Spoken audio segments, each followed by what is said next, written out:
Hello everyone, welcome once again to your English class. This is Neelam Bajaj. Today we are continuing the same chapter, chapter number 1 of the book Hornbill from class 11th. The name of the chapter is The Portrait of a Lady, written by Khushwant Singh. As I have already told you that this is an extract from his autobiography. In the beginning of the chapter, he explains how his grandmother looked like. She was short, fat, and slightly stooped in stature. Her silvery white hair used to scatter on her wrinkled face. Khushwant Singh remembers her moving around the house in spotless white clothes with one hand resting on her vest to balance her stoop and the other busy in telling the beads of her rosary. Then he explains his relationship with his grandmother in the next para. So, in the first part of the chapter, here we see their life when they were in village. Khushwant's relationship with his grandmother went through several changes when he was a small boy. In the first stage, Khushwant lived in a village with his grandmother as his parents were looking for the opportunity to settle down in the city. In village, grandmother took care of all the needs of the child. She was quite active. She woke him up in the morning, got him ready for the school, plastered his wooden slate, prepared his breakfast, and escorted him to the school. They fed street dogs with stale chapatis on their way to school, which was a great fun. She helped him in his lessons also. It was her domain and she was the queen of her kingdom.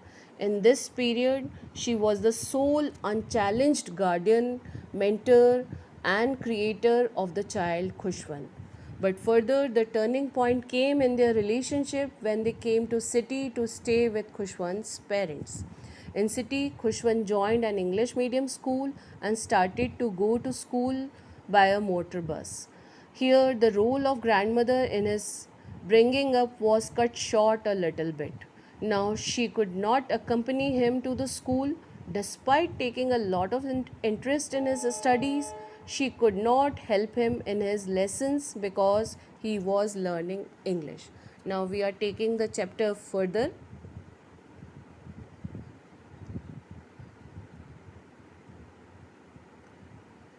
We are going to the last paragraph again, which we completed yesterday. When my parents were comfortably settled in the city, they sent for us. That was a turning point in our relationship. Although we shared the same room in the city house also. My grandmother no longer came to school with me. I used to go to an English school in a motor bus. There were no dogs in the street, and she took to feeding sparrows in the courtyard of our city house. So, this was her favorite pastime, grandmother's favorite pastime, to feed the animals and birds. So, as she could not find dogs in the street, she started feeding sparrows in the city house courtyard. As the years rolled by, we saw less of each other. Their conversations were becoming less and less. For some time, she continued to wake me up and get me ready for school.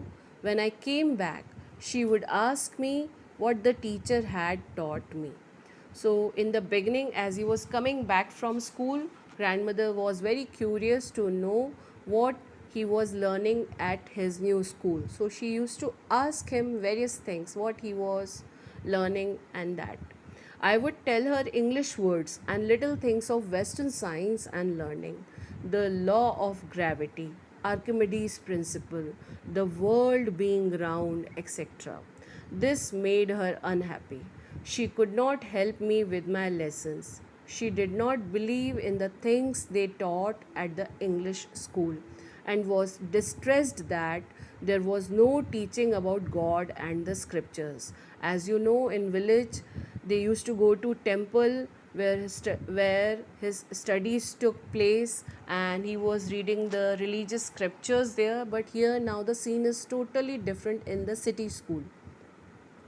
One day I announced that we were being given music lessons. She he came to house and told his grandmother that they were being given music lessons. She was very disturbed to know this. To her, music had lewd associations. Lewd here means lower associations, because she believed that it was the monopoly of harlots, the women who used to sing, and beggars. Beggars, according to her, sing, and it was not meant for gentlefolk. She said nothing, but her silence meant disapproval. She completely disagreed to this conception of teaching music in schools. She rarely talked to me after that. So she got a little angry and upset, and she did not like to talk anymore about his learnings at school. So she started talking less to him. When I went up to university, I was given a room of my own in his house only.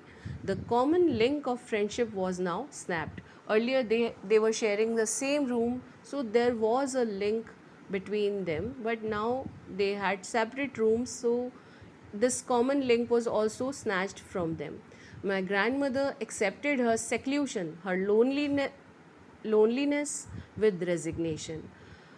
Like, she accepted willingly, and she was mentally prepared for that it has to be happened. She rarely left her spinning wheel to talk to anyone. She started using spinning wheel. From sunrise to sunset, she sat by her wheel, spinning and reciting prayers. Only in the afternoon she relaxed for a while to feed the sparrows. While she sat in the veranda, breaking the bread into little bits, hundreds of little birds collected round her, creating a veritable bedlam of chirrupings. It means they were making combined chorus sounds of chirrupings. Some came and perched on her legs, sat on her legs, others on her shoulders, some even sat on her head. So here we see the birds also became friendly with the grandmother as she was feeding them every day. She smiled but never shooed them away. It used to be the happiest half hour of the day for her. So, this we see the change in relationship of Khushwant Singh and his grandmother, and how she started using her time in a different way. Today, we are completing our chapter here. Tomorrow, we will take the next part again. Till then, thank you and take care. Be safe.